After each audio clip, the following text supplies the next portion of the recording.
अस्सलामुअलैकुम जी। Concept of modern physics six edition Arthur Beiser का चैप्टर 4 चल रहा है, एटॉमिक स्ट्रक्चर का।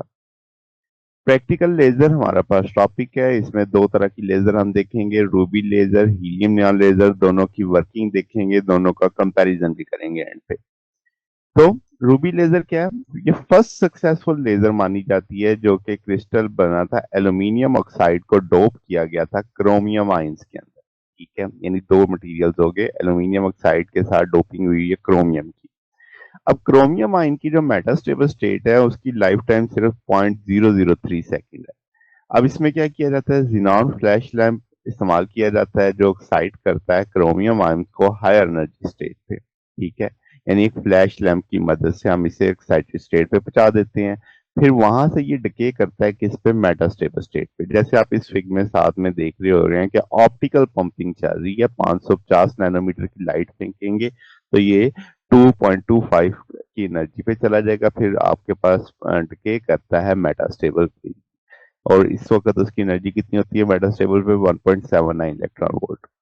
फिर हम एक फोटॉन भेजते हैं स्पॉन्टेनियस डिके, जो क्रोमियम आयन क्या है उसे रिफ्लेक्ट बैक एंड फोर्थ करते हैं between mirror ends of the Ruby rod, जिससे स्टिमुलेट करते हैं अदर एक्साइटेड जो आपके पास क्रोमियम आयन है, ताकि वो रेडिएट किया जा सके। तो एक रिजल्ट के तौर पे लार्ज पल्स आती है मोनोक्रोमेटिक कोहेरेंट लाइट मर्जिंग की, partially transmitted one end of the rod after a few microsecond. यानी ये कंटिन्यूस नहीं है, इसमें एक पल्स जनरेट की जाती है, फिर उसको थोड़ी देर के लिए वहां से लिबरेट किया जाता है, निकाला जाता है।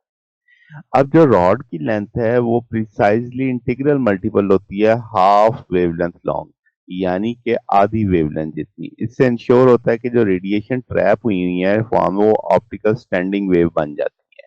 तो आपके पास स्टिमुलेटेड इमिशन जो इंड्यूस किया जाता है स्टैंडिंग वेव से, वो इंश्योर करता है कि वो वेव तमाम की तमाम इन फेज आती हैं उसके साथ। तो ये चीज आपके पास में देखी जाती है। अब ज्यादा बेहतर जो लेजर थी हीलियम नियॉन लेजर ही, उसकी तरफ चलते हैं। ये 4 लेवल सिस्टम वाली है, वो 3 लेवल सिस्टम वाली थी। हीलियम नियॉन लेजर में पॉपुलेशन वर्जन अचीव की जाती है डिफरेंट मैकेनिज्म से। इसमें बुनियादी तौर पे होता है क्या, 10 हिस्से हीलियम होती है, एक हिस्सा नियॉन का होता है जो लो प्रेशर 1 टॉर पे होता है। ग्लास ट्यूब के अंदर पैरेलल मिरर, इसमें भी दोनों एंड्स में है, एक पार्शली ट्रांसमिटेड है। ठीक है, और मिरर स्पेसिंग जो इंटीग्रल होती है वो integral multiple of half wavelength होती है। इसमें भी स्टोरी वही है। अब आपके पास इसमें इलेक्ट्रिक डिस्चार्ज क्या था, उसमें ऑप्टिकल पंपिंग थी, इसमें क्या था, इलेक्ट्रिक डिस्चार्ज था। तो प्रोड्यूस किया जाता है इलेक्ट्रोड्स के बीच में हाई फ्रीक्वेंसी करंट भेजा जाता है जो एक्साइट कर देता है हीलियम और नियॉन के एटम्स को। अब इनकी सबकी मेटास्टेबल स्टेट रिस्पेक्टिवली, हीलियम की अगर हम बात करें तो 20.61 है, नियॉन की बात करें तो वो कितनी है, 20.66 है, ग्राउंड स्टेट के रिस्पेक्ट से। अब अगर आप बात करें इस चीज में कि हम इन्हें एक्साइट कर रहे हैं जी, तो अब अगर हम कहें कि जो इलेक्ट्रिक डिस्चार्ज हुआ, इससे हीलियम जो एटम थे उन्होंने अपनी तमाम एनर्जी जो ग्राउंड स्टेट पे नियॉन एटम को थी उनको दे दी कोलिजन के थ्रू। अब उसके अलावा एक एडिशनल 0.5 इलेक्ट्रॉन वोल्ट की एनर्जी भी चाहिए जो उनकी काइनेटिक एनर्जी होगी एटम की। तो प्राइमरी पर्पस ये था कि हीलियम को फैसिलिटेट करना है पॉपुलेशन इन्वर्जन इन नियॉन एटम। अब हीलियम के पास जो एनर्जी देने की सलाहियत थी वो कितनी थी, 20.61। अब नियॉन के पास ऑलरेडी काइनेटिक कितनी है, 0.05 इलेक्ट्रॉन वोल्ट। 0.05 इलेक्ट्रॉन वोल्ट और 20.6 इलेक्ट्रॉन वोल्ट मिलके उसे कितना बना देते हैं, 20.66 पे। बात समझ आ रही है? ये सारी स्टोरी है इसमें। और अब आगे चलते हैं, तो जो लेजर होता है नियॉन में वो अकर करता है मेटास्टेबल स्टेट उसकी 20.66 पे है। तो वो फर्स्ट एक्साइटेड स्टेट पे आता है 18.7, जैसे आप इस फिग में देख सकते हैं। अब यहाँ पे वो अमिट करता है 632.9, यानी रेड लाइट अमिट करता है।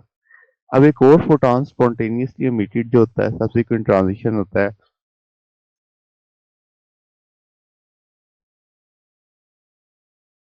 लोअर मेटास्टेबल स्टेट में, मगर ये सिर्फ होता है इनकोहेरेंट लाइट की वजह से।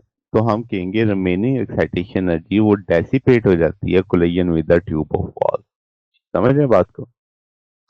फिर पल्स एक्साइटेशन की बजाय ये कंटिन्यूसली हो रहा है। हीलियम नियॉन लेजर अलाउ कर रहा है कंटिन्यूस ऑपरेशन। तो लेजर को हम कहते हैं रीड बार कोडिंग के लिए इस्तेमाल करते हैं सुपरमार्केट में, क्योंकि इसकी बीम नैरो होती है, रेड होती है। तो ये आपके इसका मोस्ट कॉमन यूज है। फिर अगर हम अब इसको इस तरह कंपैरिजन में करें कि रूबी लेजर का सॉलिड थी, इसमें क्रोमियम को डोप किया गया था एल्यूमिनियम ऑक्साइड के साथ। हीलियम नियॉन गैस है, हीलियम और नियॉन का मिक्सचर। ऑपरेशन इसका पल्स माना जाता है, इसका कंटिन्यूस माना जाता है। इसमें ऑप्टिकल पंपिंग होती है जिनॉन फ्लैश लैम्प की मदद से। इसमें इलेक्ट्रिकल डिस्चार्ज होता है हाई फ्रीक्वेंसी पे। वेवलेंथ इसमें 694 नैनोमीटर काउंट होती है, इसमें 632.8 नैनोमीटर आती है आउटपुट के तौर पे। इसमें 3 लेवल सिस्टम है, ये 4 लेवल सिस्टम है। तो ये एक बेसिक कंपैरिजन है। तो ये जनाब, अगर आपको इसमें कोई बात पूछनी हो, डाउट हो, नीचे कमेंट्स में पूछ सकते हैं। वीडियो अच्छी लगी हो तो वीडियो को लाइक कीजिएगा, दोस्तों के साथ शेयर कीजिएगा, चैनल को सब्सक्राइब कर दीजिएगा। अब तक के लिए इतना ही, बाकी इंशाल्लाह नेक्स्ट देखेंगे। ओके, अल्लाह हाफिज।